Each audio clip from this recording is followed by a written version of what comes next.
আজকে আমরা শুনব স্বপ্ন সত্য হলো। বনি ইসরায়েলের মাঝে একজন লোক ছিল, তার ছিল 4 ছেলে। একবার তিনি ভীষণ অসুস্থ হয়ে পড়লেন, বিছানায় একেবারে পিঠ লেগে গেল। তখন ছেলেদের একজন বলল, হয় তোমরা আব্বার সেবা শুশ্রূষা করবে অথবা আমি একাই করব।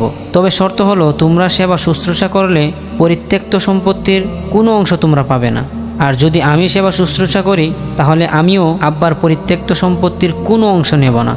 তার প্রস্তাব শুনে বাকিরা সবাই খুশি হয়ে বলল, ঠিক আছে, তোমার যেহেতু এত আগ্রহ তাহলে তুমিই করো। শর্ত অনুযায়ী খুব যত্নের সাথে সে বাবার খেদমত করতে লাগলো, কিন্তু বাবা সুস্থ হলো না। এ অসুখেই তিনি মারা গেলেন।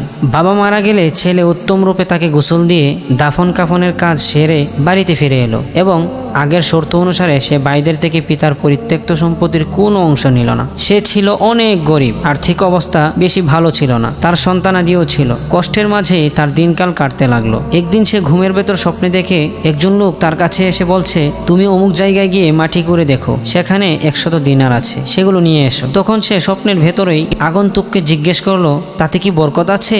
আগন্তুক উত্তর দিল, না, তাতে বরকত নেই। সকালবেলা সে তার বউকে রাতের স্বপ্নের কথা বললে বউ বলল, যান সেগুলো নিয়ে আসুন, এতে আমরা কিছুদিন খেয়ে পরে চলতে পারবো। স্বামী তা আনতে অস্বীকার করলো, বলল, যাতে বরকত নেই তা আমি আনবো কেন? দ্বিতীয় রাতে লোকটি আবারও স্বপ্নে দেখলো একজন লোক এসে তাকে বলছে, তুমি অমুক জায়গায় গিয়ে মাটি করে দেখো, সেখানে 10টি দিনার আছে, সেগুলো নিয়ে এসো। তখন লোকটি আগন্তুককে জিজ্ঞেস করলো, আচ্ছা তাতে কি বরকত আছে? আগন্তুক জবাব দিল, না, তাতে কোনো বরকত নেই। ভোরবেলা সে বউকে বললে বউ আগের মতো সেগুলো নিয়ে আসতে পরামর্শ দিল, কিন্তু সে আনতে রাজি হলো না। সে বলল, যাতে বরকত নেই তা আনবো কেন? তৃতীয় রাতেও লোকটি স্বপ্নে দেখলো একজন লোক এসে তাকে বলছে, তুমি অমুক স্থানে গিয়ে মাটি খুঁড়ে দেখো, সেখানে 1টি দিনার আছে, সেটি নিয়ে এসো। লোকটি পূর্বে নিয়ে প্রশ্ন করলো, আচ্ছা তাতে কি বরকত আছে? আগন্তুক উত্তর দিল, হ্যাঁ, তাতে বরকত আছে। লোকটি বলল, হ্যাঁ, এবার আমি সেটি আনবো। ভোরবেলা সে স্বপ্নের বলা সেই স্থানে গিয়ে মাটি করে ঠিকই 1টি দিনার পেয়ে সেটি নিয়ে বাড়ির দিকে রওনা হলো। আসার পথে সে দেখলো এক জেলে বড় বড় 2টি মাছ নিয়ে যাচ্ছে। সে জেলেকে জিজ্ঞেস করলো, মাছ দুটির দাম কত? জেলে বলল, 1 দিনার। লোকটি তখন ওই দিনারটি দিয়ে মাছ দুটি কিনে বাড়িতে নিয়ে এলো। বাড়ি নেওয়ার পর তার বউ রান্নার জন্য মাছ কাটতে বসলো। মাছ কেটে তো তার চোখ বিস্ময়ে ছানা বড়া। মাছের পেটের ভিতর এক অপূর্ব মতি। এবার দ্বিতীয় মাছটি কাটলো। আরে, এই মাছের পেটেও তো প্রথমটির মতোই এক মূল্যবান মতি। ঘটনাক্রমে ওই যুগের বাদশার কোনো এক বিশেষ কাজের জন্য খুব দামি মতির প্রয়োজন পড়লো। তিনি চারদিকে লোক পাঠালেন মতি কেনার জন্য। যেখানে পাও কিনে নিয়ে আসবে। বাদশার লোকজন চারদিকে জালের মতো ছড়িয়ে পড়লো মতির তালাশে।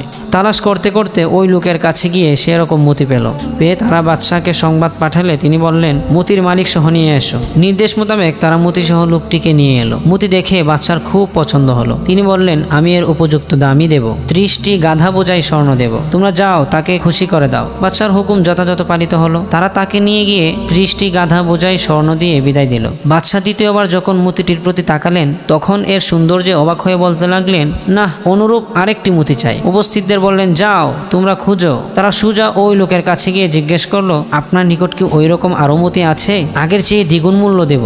এ প্রস্তাব শুনে তো লোকটির চোখ কপালে। বিস্ময় মাখা কণ্ঠে সে প্রশ্ন করলো, আচ্ছা আপনারা কি সত্যিই আমাকে এত মূল্য দেবেন? তারা উত্তর দিল, হ্যাঁ, অবশ্যই দেব। সে মতিটি এনে বাদশাকে দিলে তিনি দারুণ খুশি হলেন এবং হুকুম দিলেন, যাও তাকে খুশি করে দাও, আগের চেয়ে দ্বিগুণ দিয়ে দাও। হুকুম মতো তারা তাকে আগের চেয়ে দ্বিগুণ দিয়ে দিল। বরকতের বিষয়ে তোমাদেরকে আরেকটি গল্প শোনাবো, শুনবে তো? আশা করি তোমরা অবশ্যই শুনবে। ইরাকের নাম তোমরা অবশ্যই শুনেছ। সে ইরাকের একটি বড় শহরের নাম হলো কার্খ। সে কার্খ শহরে এক আতর ব্যবসায়ী ছিল। সে ঝিমুনিতে প্রসিদ্ধ ছিল। সবাই জানতো সে দোকানে বসে বসে ঝিমায়। বুঝতেই পারো, দোকানে বসে যদি দোকানে সারাক্ষণ ঝিমায় তাহলে তার ব্যবসার অবস্থা কি হবে। কয়েকদিনের ভেতর লাল বাতি জ্বলা ছাড়া তো আর কোনো গতি নেই। বাস্তবে তাই হলো। লোকসান যেতে যেতে সে 600 দিনার ঋণী হয়ে গেল। অবশেষে দোকান বন্ধ করে সে ঘরে বসে নামাজ কালাম এবং আল্লাহর দরবারে কান্নাকাটিতে মগ্ন হয়ে গেল। এভাবে বেশ কিছুদিন চলে গেল। এক রাতে সে প্রিয় নবী সাল্লাল্লাহু আলাইহি ওয়াসাল্লামকে স্বপ্নে দেখে তিনি তাকে বলছেন, তুমি ওজির আলী ইবনে ঈসার কাছে যাও, আমি তাকে বলেছি তোমাকে 400 দিনার দেওয়ার জন্য। ভোরবেলা সে ওজিরের বাড়িতে গেল, গিয়ে বসে রইল। সে ভাবলো হয়তো তাকে বসা দেখে কেউ তার জন্য ওজিরের কাছে প্রবেশের অনুমতি নিবে, কিন্তু সেটা হলো না, কেননা তাকে কেউ চেনে না। দীর্ঘ সময় বসে থাকার পর চলে আসার ইচ্ছা করলো। সে সময় উজিরের এক খাদেমকে বলল, উজিরকে বলো আমি রাসূলুল্লাহ সাল্লাল্লাহু আলাইহি ওয়াসাল্লামকে স্বপ্নে দেখেছি, তার কাছে সে স্বপ্ন বর্ণনা করতে এসেছি। আগন্তুকের কথা শুনে খাদেম একদম অবাক। সে আশ্চর্য হয়ে জিজ্ঞেস করলো, আপনি কি তাহলে সেই ব্যক্তি যে রাসূলুল্লাহ সাল্লাল্লাহু আলাইহি ওয়াসাল্লামকে স্বপ্নে দেখেছে মহামান্য ওজির আপনার সন্ধানে একাধিক লোক পাঠিয়েছেন। তারপর সে ভেতরে গিয়ে ওজিরকে তার আগমনের সংবাদ দিল। ওজির সাথে সাথে নির্দেশ দিলেন, তাড়াতাড়ি তাকে ভেতরে নিয়ে এসো। লোকটি ভেতরে প্রবেশ করলে ওজির তার নাম জানতে চাইলেন এবং বাড়িঘরের ভালো মন্দ খোঁজখবর নিলেন। এরপর বললেন, আমি প্রিয় নবীজি সাল্লাল্লাহু আলাইহি ওয়াসাল্লামকে স্বপ্নে দেখেছি, তিনি আপনাকে 400 দিনার দেওয়ার জন্য আমাকে আদেশ করেছেন। তখন উজির বলল, আরে সকালবেলা ঘুম থেকে উঠে তো আমি দিশেহারা, আমাকে ভীষণ চিন্তা পেয়ে বসলো, কি করে আপনাকে বের করি, আপনার সম্পর্কে কাকে জিজ্ঞেস করি, আপনি কি করেন, কোথায় থাকেন, নাম ঠিকানা কিছুই তো আমার জানা নেই। এ পর্যন্ত আমি আপনার খোঁজে একাধিক দূত পাঠিয়েছি। আল্লাহ আপনাকে উত্তম বদলা দিন যে আপনি নিজেই এখানে চলে এসেছেন, খুব ভালো করেছেন। অতঃপর ওজির খাজানচিকে 1000 দিনার আনার জন্য নির্দেশ দিলেন। সে 1000 দিনার নিয়ে আসলে ওজির বললেন, এই নিন, দয়া করে গ্রহণ করুন। প্রিয় নবীজি সাল্লাল্লাহু আলাইহি ওয়াসাল্লামের নির্দেশের জন্য আর বাকি 600 দিনার আমার পক্ষ থেকে আপনার জন্য হাদিয়া। আতর ব্যবসায়ী তখন বিনয়ের সাথে ওজিরকে বলল, আল্লাহর কসম, রাসূলুল্লাহ সাল্লাল্লাহু আলাইহি ওয়াসাল্লাম আমাকে যা নিতে নির্দেশ দিয়েছেন কখনো তা থেকে বেশি নেব না, এর ভেতরে আমি বরকত কামনা করি। 400 দিনার নিয়ে সে বাড়িতে ফিরে এলো। ওজির সে সময় উপস্থিত লোকদেরকে বললেন, দেখো, এটাই হলো প্রকৃত সততা ও খাঁটি বিশ্বাস।